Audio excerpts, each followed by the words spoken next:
Et rappelez aussi que le prophète a commencé sa révélation, il a commencé à prêcher les gens les plus proches. Et il a commencé à prêcher quoi? Les gens les plus proches. Vous voyez, et ça c'est ce qui est normal. C'est quoi? C'est que lorsque tu commences à faire la da'wah, tu dois commencer à d'abord à appeler les gens qui sont les plus proches. Tu ne vas pas aller appeler ceux qui sont loin de toi et tu laisses tu commences par ta famille. Ta famille, ensuite tes voisins, ensuite tes amis, etc. Ça c'est ce qui est demandé. Ce qui est demandé quoi? À quoi? Aux gens. Vous voyez? Et il y a des gens comme ça qui viennent avec des shubhat, tu profites à rappeler en guise de profit. Ils viennent avec un verset dans le Coran, ils disent qu'Allah dit dans le Coran que et avertit la mère des cités. Allah dit avertit la mère des cités, donc la Mecque. Alors ils viennent avec ce verset du Coran, ils disent que ce verset prouve que le prophète n'a pas été envoyé à l'humanité tout entière. Parce que vous savez que le prophète Mohammed sallallahu alayhi wa sallam, il a été envoyé à l'humanité tout entière. Le prophète a été envoyé à l'humanité tout entière et non pas seulement aux Arabes.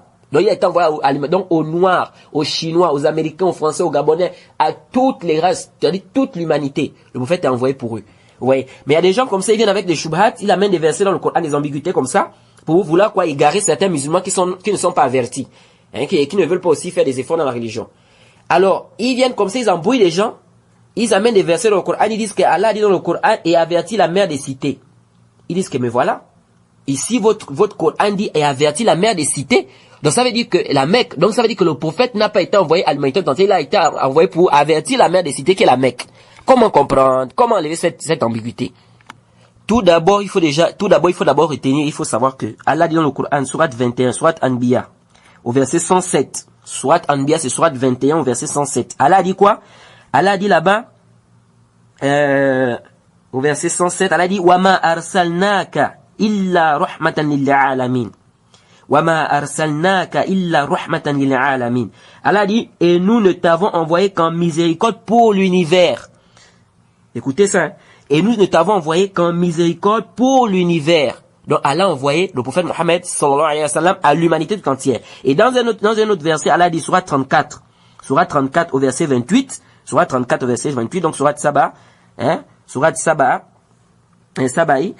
Qu'est-ce que Allah subhanahu wa ta'ala dit? وَمَا أَرْسَلْنَاكَ إِلَّا كَافَّةً لِلنَّاسِ بَشِيرًا وَنَذِيرًا وَلَكِنَّ أَكْثَرَ النَّاسِ لَا يَعْلَمُونَ. Allah dit quoi? Et nous ne t'avons envoyé qu'en tant qu'annonciateur et avertisseur pour toute l'humanité. Mais la plupart des gens ne savent pas. Vous voyez? Ça veut dire que le prophète a été envoyé à l'humanité tout entière. Ça c'est clair. Mais le prophète, Allah dit quoi dans le Coran, dans la partie qui nous intéresse? Allah dit, mais la plupart des gens ne savent pas. Et ça c'est vrai, la plupart des gens ne savent pas. Donc tous ceux aujourd'hui, les non-musulmans, les chrétiens qui disent que le prophète n'a pas été envoyé à l'humanité tout entière, ou bien que le prophète n'est pas le messager d'Allah, nous ne pouvons que les classer dans la dernière partie du verset qui dit quoi? Et la plupart des gens ne savent pas. Vous voyez? Donc le Coran est clair pour dire que le prophète a été envoyé à l'humanité tout entière. Et le Coran ne se contredit pas, s'il vous plaît. Le Coran ne se contredit pas. C'est pourquoi Allah dit dans le Coran, afala yatadabbaruna al-Qur'an walau kana min 'indi ghayri Allahi lawajadu fihi ikhtilafan kathira. Vous voyez? Allah dit quoi le Coran? Que n'ont-ils pas médité sur le Coran? Si cela provenait d'un autre qu'Allah, ils auraient certes trouvé maintes contradictions. Vous voyez? Ça veut dire que le Coran, il n'y a pas de contradiction dans le Coran. Si tu vois une contradiction dans le Coran, c'est que c'est ta tête qui a un problème. C'est-à-dire, Allah nous informe que le Coran ne se contredit pas. Et ça nous amène à comprendre quoi? Lorsqu'un livre déjà se contredit, c'est qu'il y a du faux, il y a du vrai qui s'est mélangé. Lorsque vous voyez une contradiction, quand on dit aujourd'hui que l'évangile et tout, il y a des contradictions, c'est parce qu'il y a du vrai et du faux qui s'est mélangé. Le Coran ne se contredit pas. Si tu vois un verset dans le Coran ou deux versets qui semblent se contredire, sache que le problème provient de ta propre tête. C'est toi qui n'as pas bien compris le verset ou c'est toi qui ne comprends pas. Le Coran ne se contredit pas. Si on t'explique, tu vas comprendre que, donc il n'y a pas de contradiction. C'est pourquoi l'imam Ibn Khuzayma, il disait, et c'est un grand savant, il disait quoi? Il disait, Ituni bihadithin, tazunnuna fihi mat-ta'arud, hatta akshifa lakum hadha at-ta'arud. Il disait quoi? Il disait, apportez-moi même deux hadiths.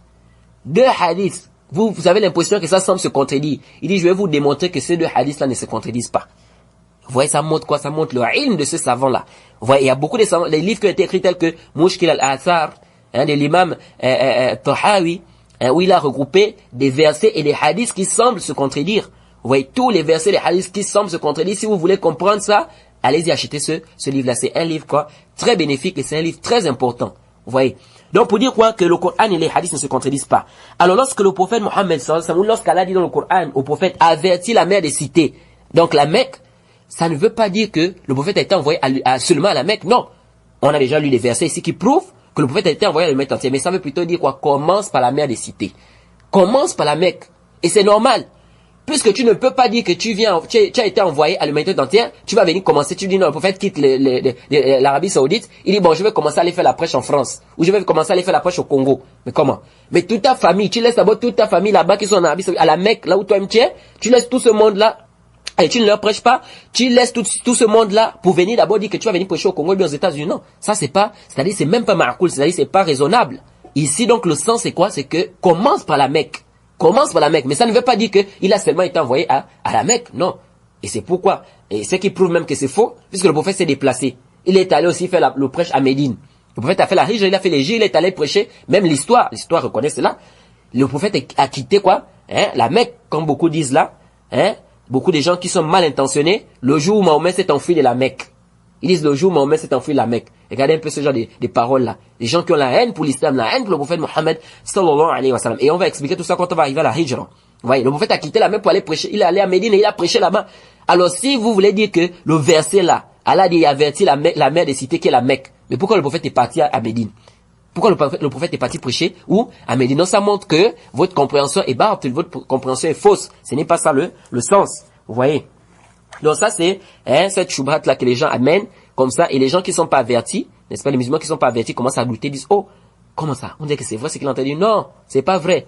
Vous voyez, c'est pas vrai, c'est pourquoi on doit apprendre, n'est-ce pas, l'histoire de notre prophète Mohammed sallallahu alayhi wa sallam, pour être à même de défendre lorsque quelqu'un va venir nous parler du prophète, ou lorsque quelqu'un va venir parler en mal de notre prophète Mohammed sallallahu alayhi wa sallam. On doit défendre le prophète. Vous voyez, et cela ne peut être juste, ou bien cela ne peut être un fait que par quoi? Par le ilm, par la connaissance, en apprenant.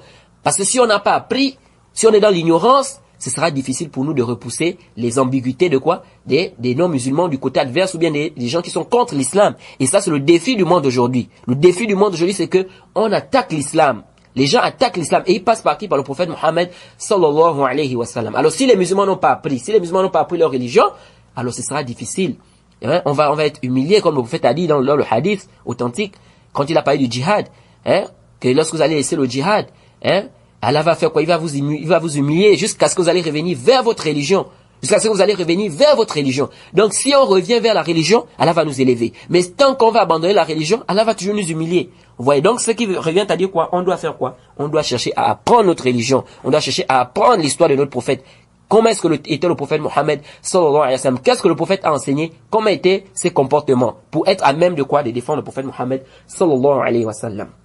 Et quiconque fait scission d'avec le messager, après que le droit chemin lui est apparu, et suit un sentier autre que celui des croyants, alors nous le laisserons comme il s'est détourné, et le brûlerons dans l'enfer. Et quelle mauvaise destination!